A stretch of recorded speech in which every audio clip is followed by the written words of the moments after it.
Now, that is a very, very loaded question. It's an interesting opinion. It's an interesting opinion. Yeah. But Dr. Olang points to the culture of lacking constitutionalism. But it's dangerous, is it, when in power there is a growing list of personnel who either opposed this dispensation, the president included, or some who find it as an anathema in supporting its implementation. How do we then navigate this culture of assault on Katiba? I think one of the reasons why I love this constitution is because of that concept of checks and balances. The question is always intentions. What are your intentions when you want to touch this Katiba? Is it that it's not giving you what you want, or do you genuinely want to make reforms, and do you genuinely want to make sure that you reach the people?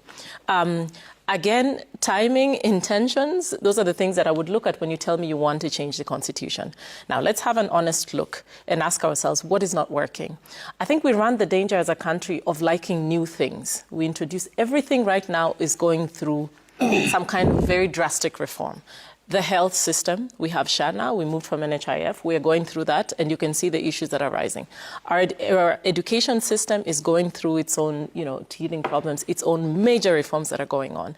All of this is coming at a time when there's a lot of uncertainty.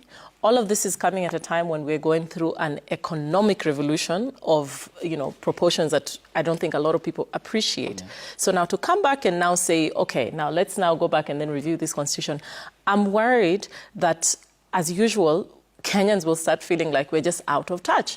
Now we're discussing a constitution when we are barely there in terms of being able to address how does the healthcare system work. Health is a devolved function. If you go to a county and it is not working, why is it not working? Do we have, laws in place to ensure that we can actually implement this constitution? So we are not constantly looking for new things. Otherwise we risk being like, a toddler who you give them a toy, they play with it, and in 2 minutes they're like, okay, that's enough. Can I get a new toy again? We need to be able to have the stamina to actually follow through.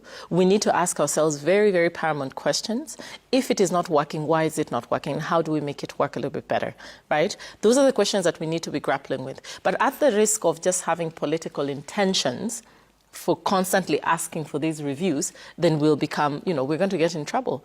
I think we have to love our country first. We have to love this country first. Beyond your political ambitions, beyond your financial ambitions, you have to love Kenya first. And you have to ask yourself, is this a priority? Is this what we need to be looking at now? Because should I remind you that as we speak today, we have children who are going back into school. We have capitation issues. We have people who are going into universities who are now trying to be assessed and put into different bands. Do they have the money to go into the universities? We have a purchasing power problem in the country. Our macroeconomic indicators are doing well. We don't have money in our pockets. Can we ask ourselves, why is this? And shouldn't this be a priority? We saw what's just happening now with SHA. Okay. You said we move from NHIF, we go to SHA, and that this is supposed to make it better. And again, there's nothing wrong with these ideas. We just need to follow them through and have the right intentions at the back of our head.